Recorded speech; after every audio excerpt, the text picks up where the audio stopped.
Hello students, আজকে তোমাদের জন্য একটা বিশেষ জিওগ্রাফির ক্লাস নিয়ে চলে এসেছি, যেটা আমাদের আপকামিং গ্রুপ সি এবং ডি এক্সামের জন্য ভীষণ গুরুত্বপূর্ণ। চলো শুরু করা যাক।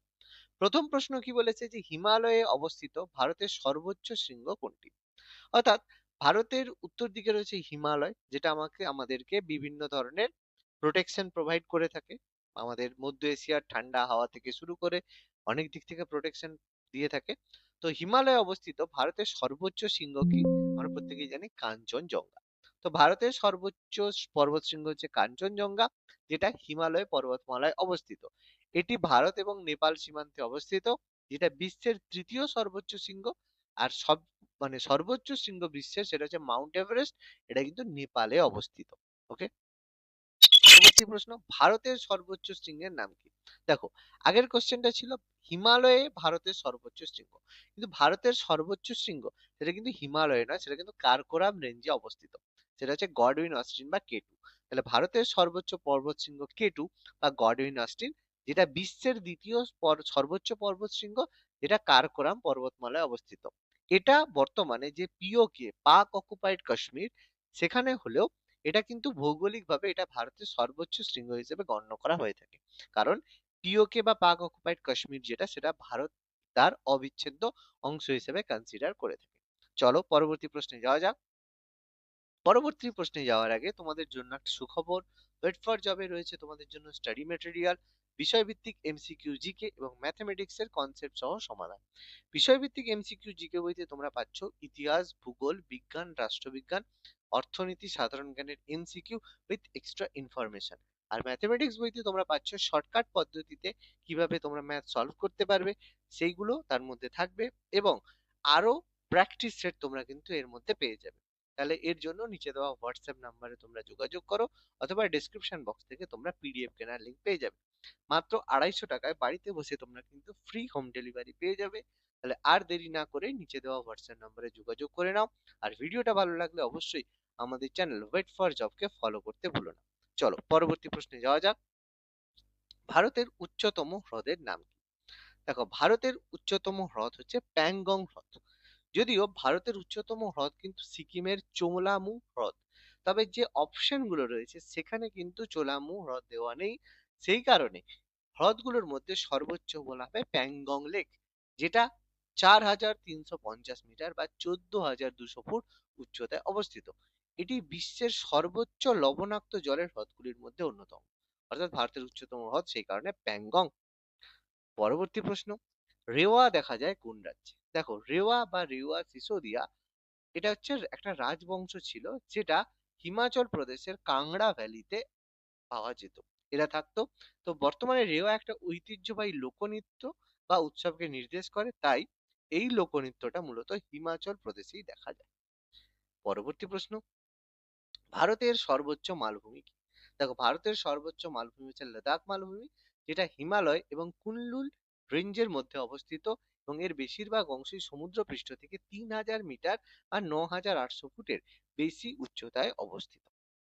পরবর্তী প্রশ্ন, হিমালয়ের উচ্চতম শ্রেণী কোনটা? দেখো, হিমালয়ের তিনটে ভাগ: হিমাদ্রি, হিমাচল আর শিবালিক। তো হিমালয়ের উচ্চতম পর্বত শ্রেণীকে বলা হয় হিমাদ্রি, বা যেটা গ্রেটার হিমালয় বা বৃহৎ হিমালয় নামে পরিচিত, যা বিশ্বের সর্বোচ্চ শৃঙ্গগুলির আবাসস্থল।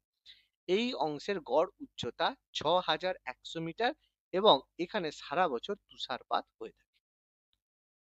হিমালয় পর্বতমালা কি ধরনের পর্বতমালা? দেখো, হিমালয় পর্বতমালা হচ্ছে নবীন ভঙ্গিল পর্বতমালা, যেটাকে আমরা বলি ইয়াং ফোল মাউন্টেন। এটা টেকটনিক প্লেটের সংঘর্ষের ফলে গঠিত হয়েছিল, এবং এর উচ্চতা এখনো কিন্তু বৃদ্ধি পাচ্ছে। পরবর্তী প্রশ্ন, ভারতের একটা প্রাচীন ভঙ্গিল পর্বত কি? দেখো, ভারতের প্রাচীন ভঙ্গিল পর্বত হচ্ছে আরাবল্লী পর্বত, যেটা পৃথিবীর অন্যতম প্রাচীন পর্বত শ্রেণী, যা 3 বিলিয়ন বছরেরও বেশি পুরনো। এবং হিমালয় কিন্তু নবীন ভঙ্গিল পর্বত। এই আরাবল্লী পর্বত কিন্তু রাজস্থানে অবস্থিত, যেই কারণে রাজস্থানে কিন্তু আমাদের যে মরুভূমির কিন্তু সৃষ্টি হয়েছে। যদিও আরাবল্লী পর্বত প্রেজেন্ট নিউজে রয়েছে, তার কারণ আরাবল্লী পর্বতে ইললিগাল মাইনিং হচ্ছে। তো এই কারণে আরাবল্লী কিন্তু সংরক্ষণ করা ভীষণ গুরুত্বপূর্ণ। এটা যদি এই পর্বত না থাকলে দিল্লির ওয়েদারের অবস্থা কিন্তু আরো খারাপ হতে চলেছে। নীলগিরি পর্বতের সর্বোচ্চ শৃঙ্গের নাম কি? নীলগিরি পর্বতের সর্বোচ্চ শৃঙ্গ দোদা বেতাব, যেটা 2637 মিটার বা 8652 ফুট উচ্চতায় অবস্থিত। এটা নীলগিরি পর্বত অ্যাজ ওয়েল অ্যাজ তামিলনাড়ুর কিন্তু সর্বোচ্চ শৃঙ্গ। আরাবল্লী পর্বতের সর্বোচ্চ শৃঙ্গ কোনটা? দেখো, আরাবল্লী পর্বতের সর্বোচ্চ শৃঙ্গ হচ্ছে গুরু শিখর, যেটা রাজস্থানের মাউন্ট আবুতে অবস্থিত। এটি সমুদ্রপৃষ্ঠ থেকে 1722 মিটার বা 5650 ফুট উচ্চতায় অবস্থিত। এই শৃঙ্গটি সমগ্র আরাবল্লী পর্বতমালার সর্বোচ্চ বিন্দু। সাতপুরা পর্বতের সর্বোচ্চ শৃঙ্গ কোনটি? দেখো, সাতপুরা পর্বতের সর্বোচ্চ শৃঙ্গ হচ্ছে ধূপগড়, যেটি মধ্যপ্রদেশের মহাদেও পাহাড়ে অবস্থিত। এর উচ্চতা 1352 মিটার বা 4436 ফুট। পশ্চিমঘাট পর্বতমালার সর্বোচ্চ শৃঙ্গ কোনটা? পশ্চিমঘাট পর্বতমালার সর্বোচ্চ শৃঙ্গ হচ্ছে আনাইমুদি, যার উচ্চতা প্রায় 2695 মিটার বা 8842 ফুট। এটি দক্ষিণ ভারতের কেরালা রাজ্যে অবস্থিত এবং একে দক্ষিণে ভারতের এভারেস্ট হিসেবেও বলা হয়ে থাকে, যেটা পশ্চিমঘাট পর্বতমালার সর্বোচ্চ শৃঙ্গ। পূর্বঘাট পর্বতমালার অপর নাম কি? দেখো, পূর্বঘাট পর্বতমালার অপর নাম মলয়াদ্রি, আর পশ্চিমঘাট পর্বতমালার অপর নাম সহ্যাদ্রি। খুবই গুরুত্বপূর্ণ পরীক্ষার জন্য। আর পশ্চিমঘাট পর্বতমালার অপর নাম আমরা এক্ষুনি বললাম সহ্যাদ্রি। এটি দাক্ষিণাত্য মালভূমির পশ্চিম প্রান্ত বরাবর বিস্তৃত এবং সহ্যাদ্রি নামে পরিচিত। মহারাষ্ট্রে এর অংশটি এই নামে পরিচিত, আর মলয়াদ্রি অবশ্যই পূর্বঘাট পর্বতমালার অংশ। পূর্বঘাট পর্বতমালার সর্বোচ্চ শৃঙ্গ কি?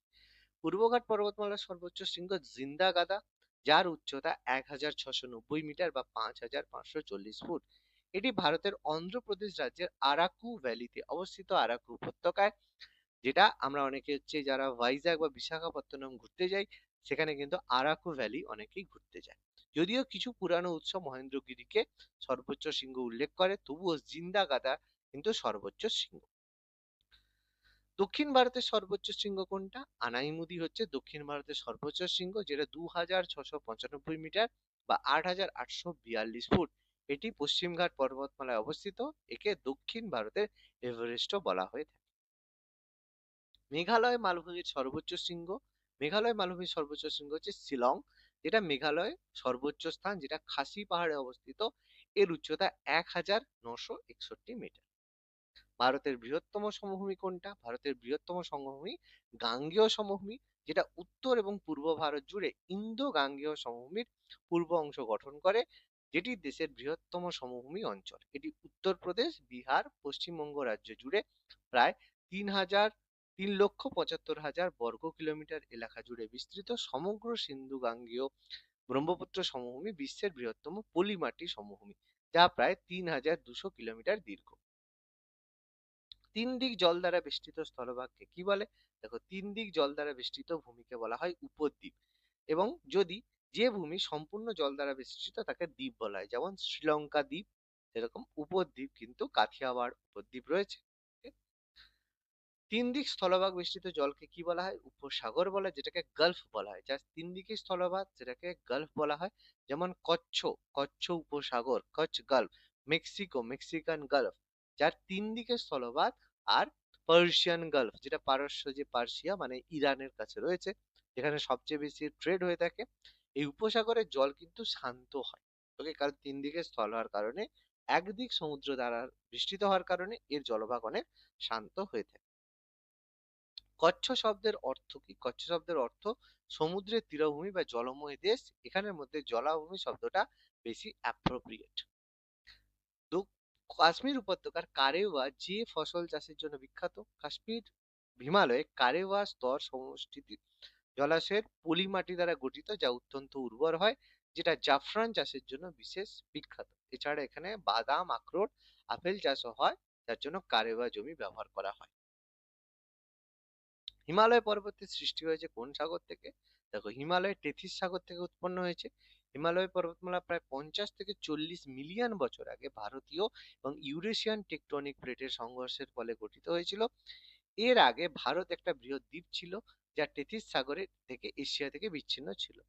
এই প্লেটগুলি একত্রিত হওয়ার সাথে সাথে টেথিস সাগরের তলদেশের পলি ভাঁজ হয়ে উপরের দিকে উঠে হিমালয় পর্বতমালা তৈরি করেছে। এই জন্য হিমালয় পর্বতমালাকে ফোল্ড মাউন্টেন বলা হয়।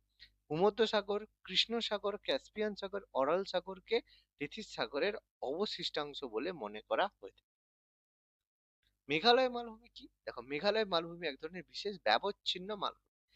মেঘালয় মালভূমি ভারতের উপদ্বীপীয় মালভূমির একটা সম্প্রসারিত অঞ্চল, যেটি মূলত হিমালয় পর্বতমালার সাথে টেকটনিক সংঘর্ষের ফলে উত্থিত হয়েছিল এবং এটিকে পার্শ্ববর্তী অঞ্চল থেকে বিচ্ছিন্ন করা হয়েছে বলে এটাকে ব্যবচ্ছিন্ন মালভূমিতে পরিণত হয়েছে। ভারতের বৃহত্তম লবণাক্ত জলের উপহ্রদ কোনটা? চিল্কা হ্রদ হলো ভারতের বৃহত্তম লবণাক্ত জলের হ্রদ, যেটাকে উপহ্রদ বা লেগুন আমরা বলি, যেটি উড়িষ্যা রাজ্যে অবস্থিত 1165 বর্গ কিলোমিটার এলাকা জুড়ে বিস্তৃত। এটি এশিয়ার বৃহত্তম এবং বিশ্বের দ্বিতীয় বৃহত্তম উপকূলীয় উপহ্রদ হিসেবে পরিচিত। মালাবার উপকূলের উপহ্রদগুলিকে স্থানীয় ভাষায় কি বলা হয়? মালাবার উপকূলের উপহ্রদগুলিকে স্থানীয় ভাষায় কয়াল বলা হয়, যেটি পশ্চিম উপকূলের একটা স্বতন্ত্র বৈশিষ্ট্য। পৃথিবীর উচ্চতম গিরিপথ কোনটি? কারাকোরাম গিরিপথ ভারতের লাদাখ এবং চীনের জিনজিয়াং এর মধ্যে অবস্থিত উচ্চ পর্বত গিরিপথ, যেটা 5540 মিটার বা 18,176 ফুট উচ্চতায় অবস্থিত। যদিও মানা পাস, যেটাকে ডুংরিলা 5608 মিটার অর্থাৎ 18,399 ফুট উচ্চতা, সর্বোচ্চ মোটর গাড়ি চলার উপযোগী রাস্তার মধ্যে একটি, তবে কারকোরামকেই বিশ্বের উচ্চতম গিরিপথ বলে কনসিডার করা হয়ে থাকে। শিবালিক ও হিমাচল হিমালয়ের সংকীর্ণ উপত্যকাকে কি বলা হয়? শিবালিক এবং হিমাচল হিমালয়, যেটাকে আমরা ক্ষুদ্র হিমালয় বলি, তার মধ্যবর্তী সংকীর্ণ উপত্যকাকে দুন বলা হয়। এটি অনুদৈর্ঘ্য উপত্যকার ইউরেশীয় এবং ভারতীয় প্লেটের সংঘর্ষের ফলে গঠিত হয়েছে এবং এটি নদী বাহিত পলি দ্বারা পূর্ণ। দেরাদুন সবচেয়ে বৃহত্তম দুন, কোটালি দুন, পাতলি দুন এগুলো বিশেষ উদাহরণ। সাতপুরা কি ধরনের পর্বত? দেখো, সাতপুরা পর্বতমালা একটা ব্লক মাউন্টেন বা স্তূপ পর্বতের উদাহরণ। পৃথিবীর ভূত্বকে ফাটল বা চ্যুতি দেখা যায় তখন এই ধরনের পর্বত হয়। ভারতে যে বিন্ধ্য পর্বতমালা এবং সাতপুরা পর্বতমালা এগুলো স্তূপ পর্বতের উদাহরণ। আন্দামান নিকোবর দ্বীপপুঞ্জের সর্বোচ্চ শৃঙ্গ কি? আন্দামান নিকোবর দ্বীপপুঞ্জের সর্বোচ্চ শৃঙ্গ স্যাডেল পিক, যেটা উত্তর আন্দামান বা নর্থ আন্দামানে অবস্থিত, যেটা সমুদ্রপৃষ্ঠ থেকে 732 মিটার বা 2402 ফুট উঁচু। এই স্যাডেল পিক আন্দামান নিকোবর পুরো দ্বীপপুঞ্জটা কিন্তু আগ্নেয়গিরির অগ্নুৎপাত থেকে উৎপন্ন হয়েছে, যেখানে ভারতের একমাত্র অ্যাক্টিভ ভলক্যানো ভ্যারেন উপস্থিত। তাহলে আজকের ক্লাসটা কেমন লাগলো তোমরা অবশ্যই কমেন্ট করে জানাও এবং এই ধরনের আরো ক্লাস পেতে অবশ্যই আমাদের চ্যানেল সাবস্ক্রাইব করতে ভুলো না। ধন্যবাদ।